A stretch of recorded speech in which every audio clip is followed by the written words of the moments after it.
మాంసాహారం ఇష్టపడిన వారికి, శాకాహారం తీసుకునే వారికి పప్పు ధాన్యాలు ఒక మంచి పరిష్కారం. వీటిలో మన శరీరానికి అవసరమైన ప్రోటీన్లు సమృద్ధిగా ఉంటాయి. అయితే పప్పు ధాన్యాలతో గ్యాస్ బాధలు పెరుగుతాయని, పొట్టంతా ఉబ్బరంగా ఉంటుందని, అజీర్తి చేస్తుందని బలంగా నమ్ముతారు మనలో చాలా మంది. ఈ నమ్మకంతోటే పప్పు ధాన్యాలకు దూరంగా ఉంటూ ఉంటారు. అయితే ఈ నమ్మకంలో వాస్తవం కొంతే అంటారు నిపుణులు. వీటిని వండుకోవడంలో కొద్దిపాటి జాగ్రత్తలు తీసుకుంటే చాలు పప్పు ధాన్యాలతో చక్కటి ఆరోగ్య ప్రయోజనాల్ని పొందవచ్చని చెబుతారు పోషకాహార నిపుణులు. పప్పు ధాన్యాలతో గ్యాస్ బాధలు, వాటిలోని నిజ నిజాల గురించి ఇప్పుడు తెలుసుకుందాం.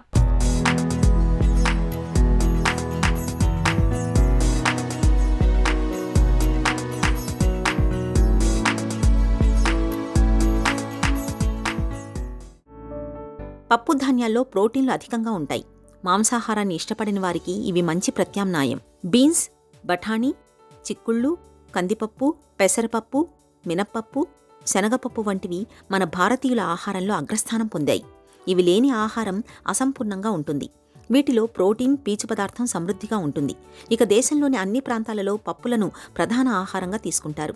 అయితే పప్పు ధాన్యాలు తీసుకున్న తర్వాత చాలామంది గ్యాస్ అని, పొట్టంతా ఉబ్బరంగా ఉంటుందని, అజీర్తిగా ఉందని చెబుతుంటారు. ఈ నమ్మకాలతోటే మనలో చాలామంది బఠానీలు, అలసందలు, రాజ్మా, శనగలు, కందుల వంటి పప్పు ధాన్యాలు తినడానికి వెనకాడుతుంటారు. కానీ నిజానికి వీటన్నింటితోనూ గ్యాస్ సమస్యలు ఉండవని చెబుతారు పోషకాహార నిపుణులు. మామూలుగా సహజంగా మనం అన్నం తినేటప్పుడు పప్పు, గింజ ధాన్యాలు అంటే బియ్యం కానీ లేకపోతే ఏమైనా గింజ ధాన్యాలు, రాగులు కానీ ఇలాంటివన్నీ కలుపుకొని పప్పులతో పాటు కలుపుకొని తింటూ ఉంటామండి. ఇది ముఖ్యంగా ఏంటంటే తినడానికి బాగుంటుందనే కాకుండా మనకు న్యూట్రిషన్ పరంపరంగా ఇందులో అమైనో యాసిడ్స్, పప్పు ధాన్యాల్లో మీథియోనిన్ అనే అమైనో యాసిడ్ చాలా తక్కువగా ఉంటుంది. అదేవిధంగా ఈ మీథియోనిన్ మన బియ్యంలో, గింజ ధాన్యాల్లో ఎక్కువగా ఉంటుంది. దానివల్ల ఈ రెండూ కలిపి తింటూ ఉంటే ఒక సమతులిత ఆహారం, ముఖ్యంగా ఈ ప్రోటీన్స్ ఏదైతే ఉన్నాయో మనకి శరీరానికి 22 అమైనో యాసిడ్స్ ఎలా కావాలో అవన్నీ ఈ రెండూ కలుపుకొని తింటూ ఉంటే ఇందులో లోపంగా ఉన్నవి అందులో ఉంటుంది, అందులో లోపం ఉంది ఇందులో ఉంటుంది. కాబట్టి ఒక సరియైన పద్ధతిలో సరిగ్గా కాంపోజిషన్ సరిగ్గా ఉండి సరైన ప్రపోర్షన్లో ఉండడం వలన మంచి ప్రోటీన్స్ కింద అంటే మాంసకృతులు, సంపూర్ణ మాంసకృతుల కింద లభిస్తూ ఉంటాయి. ఈ 1:2 నిష్పత్తిలో మనం కలుపుకొని తింటూ ఉంటే దానికి ఏంటంటే మనకి జంతు సంబంధమైన మాంసకృతులు ఏవైతే ఉన్నాయో, చేప, రొయ్యలు, మాంసం ఇవన్నీ ఎలా ఉన్నాయో దాంట్లో ఉన్న ప్రోటీన్లు ఎంత వస్తుందో అంత ప్రోటీన్లు ఇందులో ఉంటుందన్నమాట. దీనివలన ఈ రెండూ కలిపి తినడం చాలా ఇంపార్టెంట్, చాలా మంచిది. పొట్టుతోటి ఉన్న పప్పులు తింటూ ఉంటే మరీ మంచిది. వాటిని నానబెట్టి దాన్ని మొలకెత్తించి అవి జాగ్రత్తగా మొలకలు వచ్చిన తర్వాత అవి వాడుతూ ఉంటే అందులో విటమిన్లు, ఇవన్నీ అమైనో యాసిడ్స్ బాగా డైజెస్ట్ అయ్యే రకంగా అవుతాయి. అదే కాకుండా అందులో ఉన్న బి కాంప్లెక్స్ ఇటువంటివన్నీ పెరుగుతుంటాయి. మొలకలు, చిన్న చిన్న మొలకలు వచ్చే వరకు మొలకెత్తించి అవి వాడుతూ ఉండాలి. సాధ్యమైనంత మటుకు పప్పులు ఎప్పుడు పొట్టుతోటి ఉన్న పప్పులు వాడడం చాలా మంచిది. ఒకటి మలబద్ధకం రానివ్వకుండా చేస్తుంటుంది, అందులో ఫైబర్ ఎక్కువగా ఉంటుంది కాబట్టి మలబద్ధకం రానివ్వకుండా చేస్తుంది. అదేవిధంగా ఏంటంటే ఎక్కువ ఈ మొలకెత్తించడం వలన మనకి అందులో బి కాంప్లెక్స్ వైటమిన్లు అన్నీ ఎక్కువగా అవుతూ ఉంటాయి. కానీ ఇంకోటి ఏంటంటే 24 గంటల వరకే మొలకెత్తించాలి. మరి ఎక్కువగా మొలకెత్తిస్తే మొలకలు బాగా ఎక్కువ వచ్చినాయి అంటే అందులో ఉన్న బి కాంప్లెక్స్ వైటమిన్లన్నీ అవి వాడేసుకోవడం వలన మళ్ళీ మనకి ఏమీ లభించదు. కాబట్టి 24 గంటలు రాత్రి నానబెట్టి గుడ్డలో కట్టి పొద్దున కల్లా మనకి చిన్న చిన్న మొలకలు వచ్చినప్పుడు అవి వాడేసుకోవడం చాలా మంచిది. ఇది ఎక్కువగా అవ్వడం వలన మనం ఉడకపెట్టినా కూడా అవి ఏమన్నా కొంచెం ఆ వేడికి కొంచెం తగ్గినా కూడా మనకు కావాల్సినంత నిష్పత్తిలో ఉంటాయి. కాబట్టి మొలకెచ్చిన గింజలు వాడుకోవడం మంచిది.